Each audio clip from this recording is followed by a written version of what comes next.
মাটির পরে মাটি, মাটির পরে মাটি দিয়া সবাই সবার বাড়ি চলিয়া যাবে।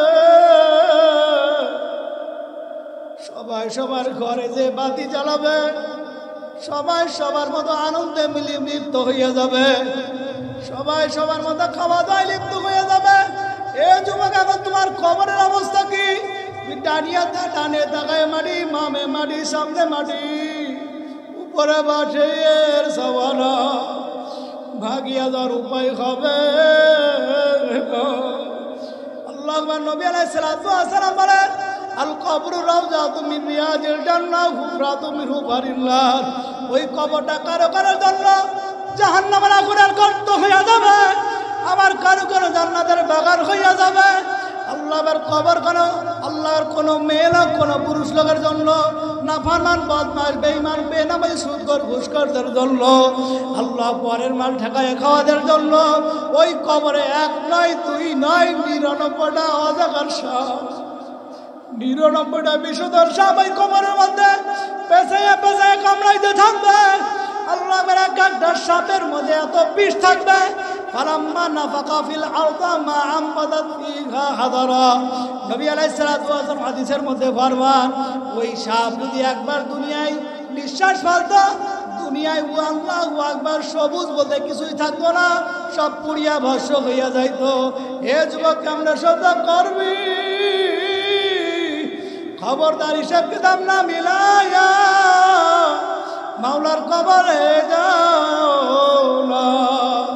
ونستغفره ونؤمن به ونتوكل عليه ونعوذ بالله من شرور أنفسنا من يهده الله فلا مضل له ومن يضلله فلا هادي له ونشهد أن لا إله إلا الله وحده لا شريك له ونشهد أن محمدًا عبده ورسوله أما بعد فأعوذ بالله من الشيطان الرجيم بسم الله الرحمن الرحيم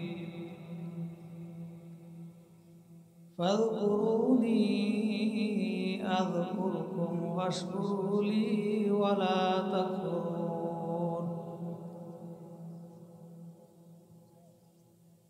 قال رسول الله صلى الله عليه وسلم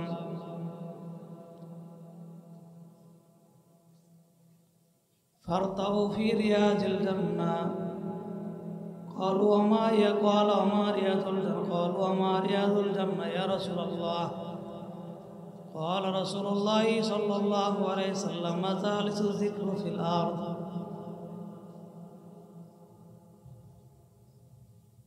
وقال تعالى يا أيها الذين آمنوا صلوا عليه وسلموا تسليما اللهم صل على سيدنا ونبينا وشفيعنا وحبيبنا ومولانا محمد صلى الله عليه وعلى آله وصحابه وبارك وسلم। তাহলে আজকের মাহফিলটা এমন একটা দামি জায়গা, যে জায়গায় বসলে গুনাহ মাফ হয়। গুনাহ কি হয়? মাফ হয়। আমল নামার মধ্যে নেকি জমা হয়। নেককারদের সোহবতে থাকলে শুধু তাই নয়, সাদিকিন বান্দাদের সাদিত্য গ্রহণ করলে সোহবতে থাকলে হতে পারে মজলিসের মধ্যে এমন একজন ব্যক্তি আছে যার সোহবতে আমি যদি বসতে পারি, তাহলে আগে আপনার আমার অন্তরটা ছিল দুনিয়ামুখী, আল্লাহ মুহূর্তের মধ্যে ঘোরায় আখিরাতমুখী করে দেবেন। বলে সুবহানাল্লাহ। এজন্য সোহবত অত্যন্ত দামি। আমরা আসছি সোহবতে মুমিন মুত্তাকিনদের সাথে। আল্লাহ রাব্বুল আলামিন পবিত্র কোরআনের মধ্যে বলেন কুনু মা'আস সাদিকিন, তোমরা সাদিকিনদের কি করো? সাথীত্ব গ্রহণ করো। আর আল্লাহ রাব্বুল আলামিন যে সূরাতুল ফাতিহার মধ্যে ইহদিনাস সিরাতাল মুস্তাকিম যেই কথা আল্লাহ রাব্বুল আলামিন বলছেন, যেই কথা বলছেন আমরা যা প্রত্যেক নামাজের মধ্যে বলি, হে আল্লাহ আমাকে সরল সঠিক রাস্তা দেখান, সিরাতাল মুস্তাকিম। অন্য আয়াতের মধ্যে তাফসীরের মধ্যে আয়াতের ব্যাখ্যা, অন্য আয়াত দিয়ে ব্যাখ্যা দেন যে এই সিরাতাল মুস্তাকিম কারা? যাদের উপর নিয়ামত বর্ষিত হয়েছে, সিরাতাল্লাযীনা আন'আমতা আলাইহিম। আল্লাহ রাব্বুল আলামিন বলেন নিয়ামত প্রাপ্ত তারা, মিনান নাবিয়িনা ওয়াস সিদ্দিকিনা ওয়াশ শুহাদাই ওয়াস সালিহিন। নিয়ামত প্রাপ্ত তারা যারা নবীগণ, বলেন সুবহানাল্লাহ, সিদ্দিকগণ, শুহাদা, সালিহিন। তাহলে আপনি আমি যদি নিয়ামত প্রাপ্ত হতে চাই, তাহলে আপনাকে আমাকে এই সাদিকিনদের মধ্যে যদি আমি শামিল হতেই পারি, তাহলে আল্লাহ পাকের রহমত নিয়ামত আপনার আমার উপরে ভরপুর হয়ে যাবে। আর যদি খোদা নাখাস্তা এই নিয়ামত প্রাপ্ত লোকদের মধ্যে আপনি না থাকি, আপনার আমার আল্লাহু আকবার ব্যবহারের সাথে যদি নবীদের মিল, নবীর ব্যবহারের সাথে মিল না থাকে, সিদ্দিকদের ব্যবহারের সাথে যদি মিল না থাকে, শুহাদা, সালিহিন, আল্লাহু আকবার এইরকম নেককারদের সাথে যদি আপনার আমার মিল না থাকে, তাহলে আপনার আমার উপায় কি হবে? আল্লাহ আমরা কিন্তু সূরা ফাতিহার মধ্যে সব সময় বলি গায়রিল মাগদুবি আলাইহিম ওয়ালাদ-দাল্লিন। ও মাবুদ, তুমি আমাদের সেই পথ থেকে বাঁচাও, সেই রাস্তা থেকে তুমি আমাদেরকে বাঁচাও যেই রাস্তায় চলার পরে আল্লাহু আকবার সব পথভ্রষ্ট হয়ে গেছে, যাদের পর লানত প্রাপ্ত হয়েছে, পথভ্রষ্ট হয়েছে কারা? আল্লাহু আকবার ফিরাউন, নমরুদ, হামান। আল্লাহু আকবার বড় বড় কাফের মুশরিক বেঈমানরা সব কিন্তু এই দাল্লিনের মধ্যে পড়ে গেছে। আজকে আপনার আমার অবস্থা দেখা যায়, আজকের যুবকদের অবস্থা দেখা যায়, আজকে আল্লাহু আকবার সেই ফিরাউনের সাথে তাদের মিল। আজকে আমাদের প্রশাসন, আল্লাহু আকবার আমাদের শাসকদের দেখা যায় ফিরাউনের সাথে মিল, আল্লাহু আকবার নমরুদ, হামানের সাথে মিল। কিন্তু আল্লাহু আকবার নবী, সিদ্দিক, শুহাদাদের সাথে মিল দেখা যায় না। হে যুবক, খবরদার, খবরদার, যদি নিয়ামত প্রাপ্ত হতেই হয়, যদি ক্ষমা আল্লাহু আকবার জান্নাতের মেহমান হওয়াই আল্লাহু আকবার হইতেই হয়, যদি মৃত্যুর পরে জান্নাতের মেহমান হয়ে আল্লাহু আকবার কবরের মধ্যে যেতেই হয়, আল্লাহ আবার খবরদার, খবরদার, এই সমস্ত দাল্লিনের মধ্যে থাকা যাবে না। নমরুদ, ফিরাউন, হামানের যারা উত্তরসূরি, আবু জেহেল, উতবা, সাইবা যারা উত্তরসূরি, এদের অনুসরণ করা যাবে না। আবু জেহেল, উতবা, সাইবার অবস্থা কি ছিল? আবু জেহেল, উতবা, সাইবার অবস্থা কি ছিল?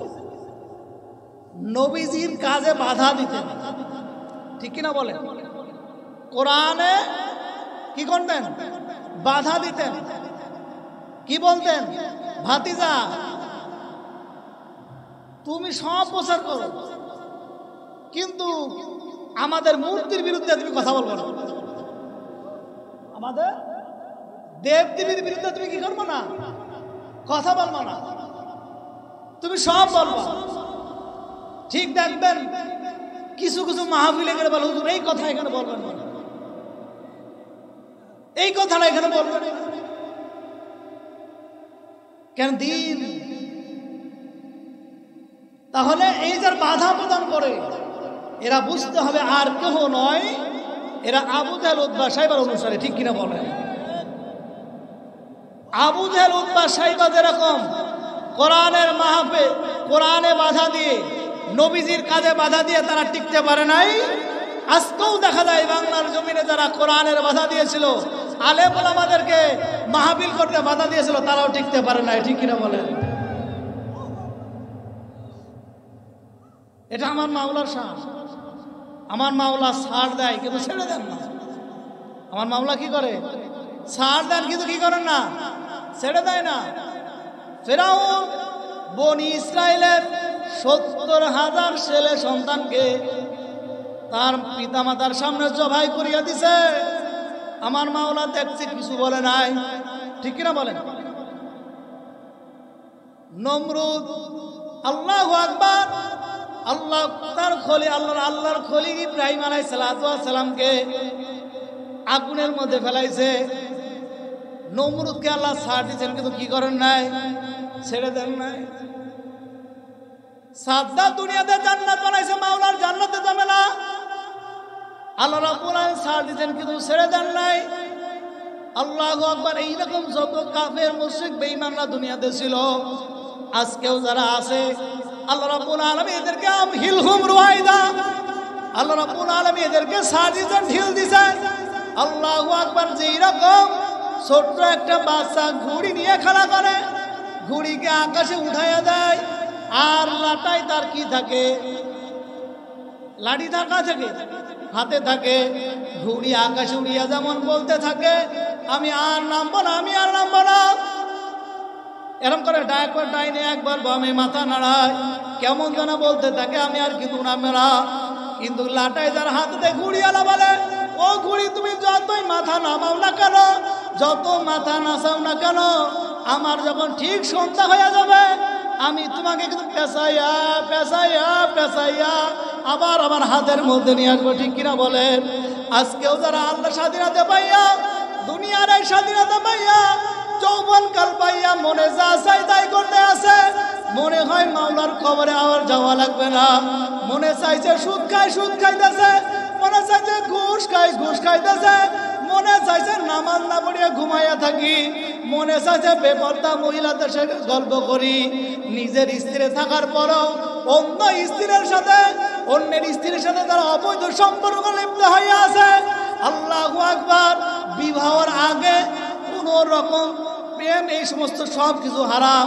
এরপরেও যে সমস্ত যুবকরা যৌবন উপদীর্ণ হওয়ার পরে বিভিন্ন রকম ফাহিশা প্রেম আলাপের মধ্যে লিপ্ত হইয়া আছে, যে সমস্ত মা বোনেরা এই সমস্ত নাপাকের মধ্যে লিপ্ত আছে, আমার মাওলা এদেরকে ঢিল দিছে, ঢিল দিছে, ঢিল দিছে, এদেরকে ঢিল দিতে, যা তোদের যা আমার ইচ্ছা তাই কর, কিন্তু যখন আমার হুকুম হইয়া যাবে, আমার আজরাইল পিছন থেকে ধাক্কা মারিয়া বাঁচবে, মারিয়া যত তোদেরকে পিছনে আল্লাহ আকবার মৃত্যুর বিছানায় ফেলাইয়া দিবে, তখন কিন্তু তোদের এই বর্ণিয়াগিরি আর থাকবে না।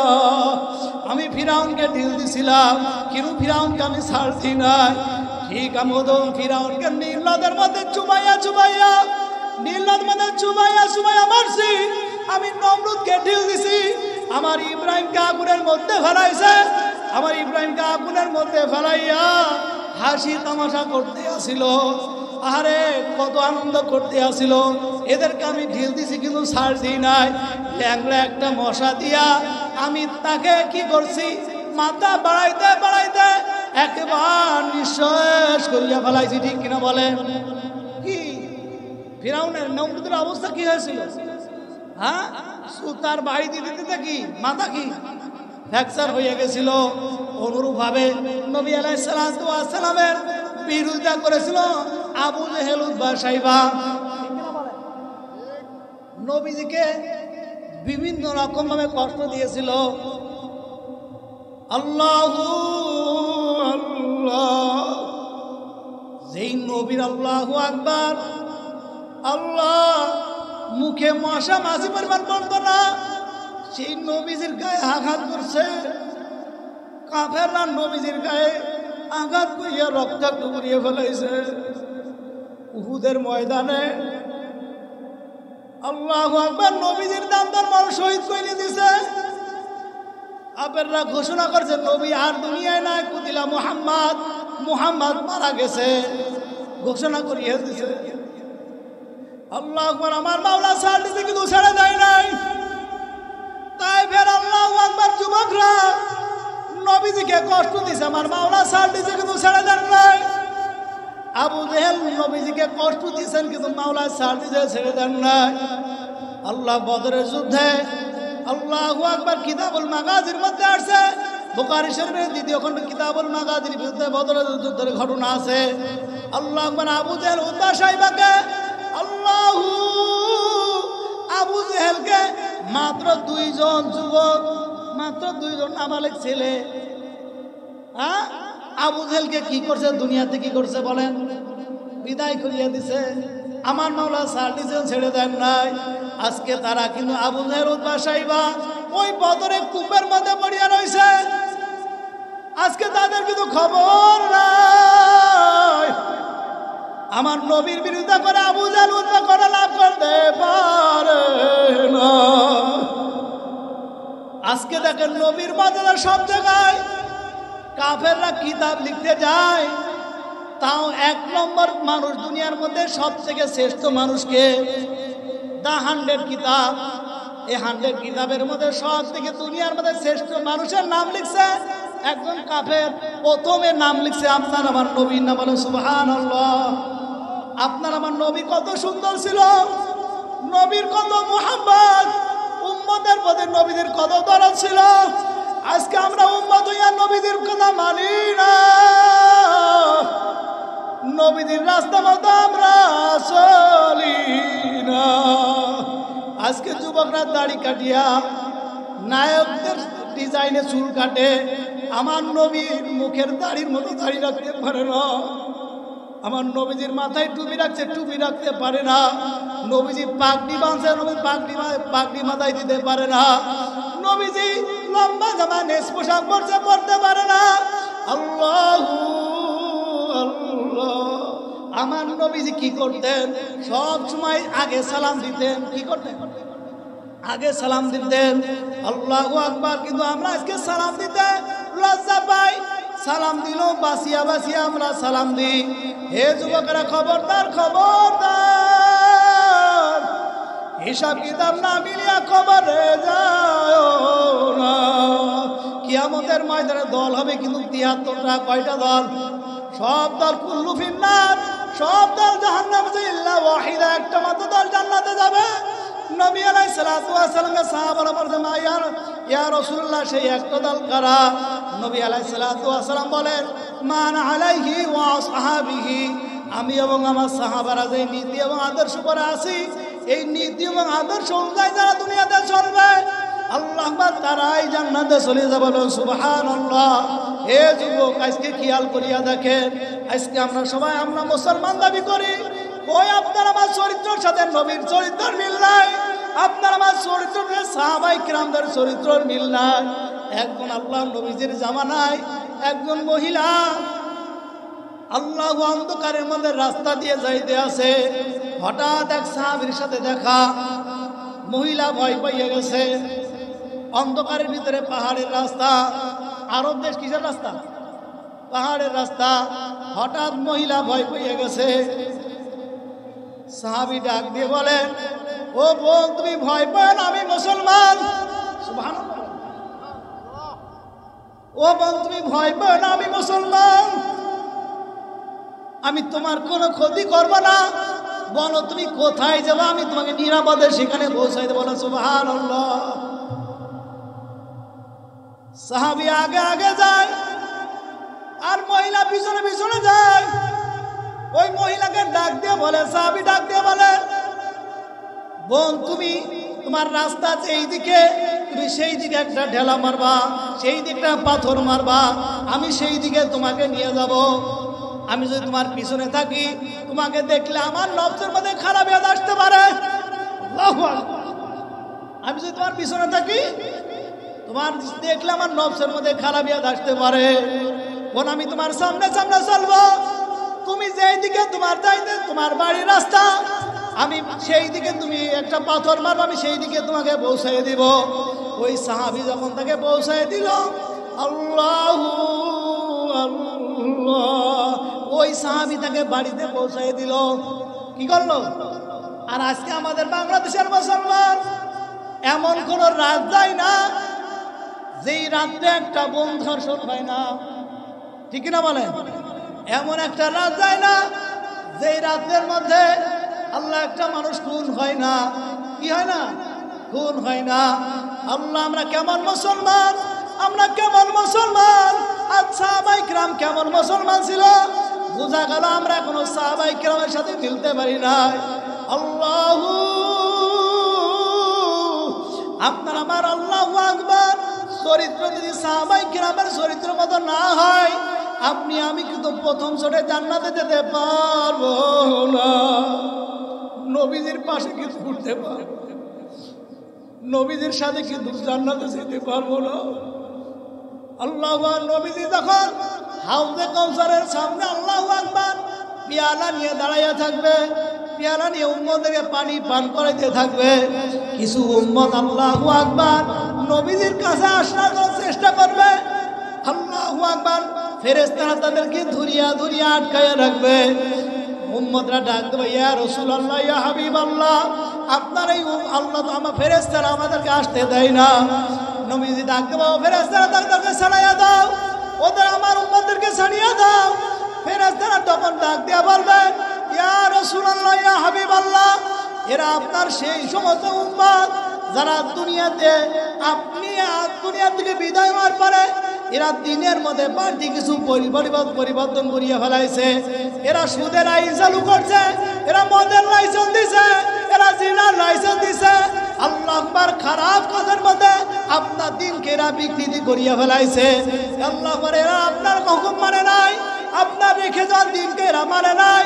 তখন নবী আলাইহিস সালাম ডাক দিয়ে বলবেন,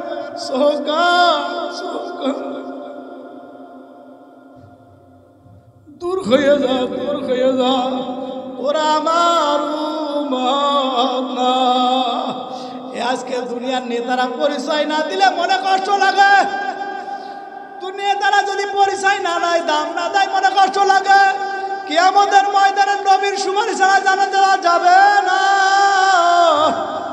কিন্তু নবী যদি পরিচয় না দেয়, যুবক ভাই কিন্তু হবে না। বুঝিয়া শুনিয়া কিন্তু মাওলার খবরে যাওয়া লাগবে। আল্লাহ, বুঝিয়া শুনিয়া কিন্তু মাওলার খবরে যাওয়া লাগবে। কয়দিন দুনিয়ায় থাকবো? যেই কয়দিন চক্ষু খোলা থাকবে সেই কয়দিন দুনিয়ায় থাকবো। কিন্তু চক্ষু যখন চিরতরে বন্ধ হয়ে যাবে, আল্লাহ আমার মৃত্যুর বিছানায় যখন আছাড় খাইয়া পড়িয়া যাব, দুনিয়ার খেলা সব কিন্তু শেষ হইয়া যাবে। আপনাকে আমাকে ধরাধরি করিয়া ঘর থেকে বাইর করিয়া আল্লাহ একবার উঠানের করে নিয়া বড়ই পাতার গরম পানি গোসল করাইয়া সাদা 3টা কাপড়ের কাপড় গায়ে জড়াইয়া 3 জায়গায় 3টা বান্ধন দিয়া আল্লাহু আকবার আল্লাহ খাটিয়ায় ছড়াইয়া ফাঁকা একটা মাঠের মধ্যে নিয়া চিরদিনের বিদায় দেওয়ার জন্য সবাই দাঁড়াইয়া যাবে। আল্লাহু ইমাম সাহেব সিনেমার বাস দাঁড়াইয়া তাকবীরের সাথে জানাজা নামাজ পড়াইয়া, এ যুবক ও আমার পর্দার মা ও বোনেরা, এমন এক বাড়ি দিকে নিয়ে রওনা দেবে যেই বাড়ি জানলা নাই, দরজা নাই, সাপ বিচ্ছুর ঘর, পোকা মাকড়ের ঘর, অন্ধকারের ঘর। আল্লাহু আকবার সবাই ধরাধরি করিয়া খাটিয়ারা করে চলাই আল্লাহু আকবার ওই কবরের ডান পাশে রাখিয়া ধরাধরি করিয়া কবরের মধ্যে রাখিয়া আতালি দিয়া বাকবাগুলো বন্ধ করিয়া মাটির পরে মাটি, মাটির পরে মাটি দিয়া সবাই সবার বাড়ি চলিয়া যাবে। সবাই সবার ঘরে যে বাতি জ্বালাবে, সবাই সবার মতো আনন্দে লিপ্ত হইয়া যাবে, সবাই সবার মতো খাওয়া দাওয়ায় লিপ্ত হয়ে যাবে। এ যুবক, এখন তোমার কবরের অবস্থা কি? ডানিয়া ডানে তাকায় মাটি, মামে মাটি, সামনে মাটি, উপরে বাটের সাওয়ানা, ভাগিয়া যাওয়ার উপায় হবে। আল্লাহ নবী আলাইহিস সালাতু ওয়াস সালাম বলেন আল কবরু রাউযাতুম মিন রিয়াজিল জান্নাহ হুফরাতুম মিন হুফারিল্লাহ। ওই কবরটা কারো কারো জন্য জাহান্নামের আগুনের গর্ত হইয়া যাবে, আমার কারো কারো জান্নাতের বাগান হইয়া যাবে। আল্লাহর কবর আল্লাহর কোনো মেয়ে লোক কোনো পুরুষ লোকের জন্য, নাফরমান বদমাশ বেঈমান বেনামাজি সুদখোর ঘুষখোরদের জন্য, আল্লাহ পরের মাল ঠেকায় খাওয়াদের জন্য ওই কবরে এক নয় দুই নয় ৯৯টা অজাগার সাপ, ৯৯টা বিষধর সাপ ওই কবরের মধ্যে পেঁচাইয়া পেঁচাইয়া কামড়াইতে থাকবে। আল্লাহর এক একটা সাপের মধ্যে এত বিষ থাকবে, ফালাম্মা নাফাকা ফিল আরদি মা আমবাদাত ফিহা হাদারা। নবী আলাইহিস সালাতু ওয়াস সালাম হাদিসের মধ্যে ফরমান ওই সাপ যদি একবার দুনিয়ায় নিঃশ্বাস ফেলতো, দুনিয়ায় আল্লাহু আকবার সবুজ বলতে কিছুই থাকতো না, সব পুড়িয়া ভস্ম হইয়া যাইতো। হে যুবক, আমরা শব্দ করবি, খবরদার হিসাব কিতাব না মিলাইয়া মাওলার কবরে যাও না। কবরে যে যখন বিপদে পড়িয়া যাবে, বেমানে মেজা বিপদে পড়িয়া যাবে, নাফরমানরা বিপদে পড়িয়া যাবে, তখন ডাকতে বলে মাবুদ আমাদের খাবার দুনিয়ায় পাঠা, ফারজি'না না'মাল সালিহা। ও মাবুদ, আমরা নামাজ কাজা করবো না, আর তোমার নাফরমানি করবো না, আর সুদ খাবো না, ঘুষ খাবো না, কারোকে পারের মাল ঠকাইয়া খাবো না, চুরি করবো না, ডাকাতি করবো না, আর গুনাহ করবো না। আল্লাহ আমাদের আবার দুনিয়ায় পাঠাও। কিন্তু পরীক্ষায় আল্লাহ আকবার, দুনিয়ার পরীক্ষায় বারবার ফেল করলে পাস করা আশা করা যায়, কিন্তু যেই ব্যক্তি একবার মৃত্যুর পরে কবরের পরীক্ষায় ফেল করিয়া বসবে, মুনকার নাকির সওয়ালে ফেল করিয়া বসবে, দ্বিতীয়বার আপিল করি আর পাশ করা আশা করা যায় না। হে যুবক, খবরদার খবরদার, হিসাব কিতাব না মিলাইয়া খবরদার আমার মাওলার কবরে যায় না। আর যদি খোদা না কাছে ইমানদার হইয়া কবরে যাইতেই পারে, আল্লাহ আমার ইমানদার হইয়া কবরে যাইতেই পারি, ওই কবরের মধ্যে এক নাই তুই আল্লাহু আকবার, ওই কবরটা মাওলা জান্নাতের বাগান বানাই দেবে, বলে সুবহানাল্লাহ। ওই কবরটা মাওলা আল্লাহু আকবার আপনার আমার গায়ে মাওলা জান্নাতের পোশাক করিয়া দিবে, জান্নাতের সাথে একটা সরঙ্গ, আল্লাহু আকবার, একটা রাস্তা থাকবে, জান্নাতের নাজ নেয়ামতের হাওয়া ওই কবরের মধ্যে কিয়ামত পর্যন্ত পৌঁছাইতে পারে, সুবহানাল্লাহ। এখন আমরা এমন জীবন চাই কি চাই না বলেন? হ্যাঁ, এর জন্য বেশি বেশি পরিমাণ আল্লাহ ওয়ালাদের সোহবাতে থাকতে হবে। কারণ আল্লাহ আকবার, সৎ সঙ্গে স্বর্গবাস, অসৎ সঙ্গে চিরতরের সর্বনাশ। চোরের থাকতে থাকলে চোর হওয়া যায়, ঠিক কিনা বলেন? আর যদি আল্লাহর ওলি হইতে হয় তাহলে একজন হক্কানি আল্লাহ ওলি হাতে হাত দিয়া তার পরামর্শ মোতাবেক জীবনটাকে যে চালাইতেই পারি, আল্লাহ আকবার দেখা যাবে দিনের দিন আল্লাহ অন্তরটা নেকের দিকে ঝুঁকতে থাকবে, গুনার দিকে ফিরতে থাকবে। এমন একটা ময়দান আছে, চরমোনার ময়দান, ঠিক কিনা বলেন? এমন একটা জায়গা, কোন জায়গা? চরমোনার জায়গা। আল্লাহ যেখানে হাজার হাজার লক্ষ লক্ষ কোটি কোটি বেনামাজি চাইয়া তারা নামাজি হইয়া যায়, ঠিক কিনা বলে? আল্লাহ আমার হাজার হাজার মানুষ যেই জায়গার পরে আগে নামাজ পড়তো না, রোজা রাখতো না, স্ত্রীকে ব্যাপার যাই চালাইতো, ছেলে মেয়েকে মাদ্রাসায় পড়াইতো না, কিন্তু ওই জায়গায় যাওয়ার পরে দেখা যায় তার জীবনটা পরিপূর্ণ পরিবর্তন হয়ে গেছে। আল্লাহু আকবার, তার সমস্ত পরিবার থেকে শুরু করে সব এখন ইসলামের লাইনে চলতেছে, বলে সুবহানাল্লাহ। কি এমন একটা জায়গায় আমাদের যাওয়া দরকার আছে কি নাই বলেন? এই যে আগামী ২৭, ২৮, ২৯ এই নভেম্বর মাসে বুধ বৃহস্পতি শুক্র আপনার অঘরণ মাসের মাহফিল চরমোনাই দাওয়াত দিয়ে গেলাম। যাদের মনে চায় যাবেন, ওখানে গেলে পাথরের মতো মানুষও নরম হয়ে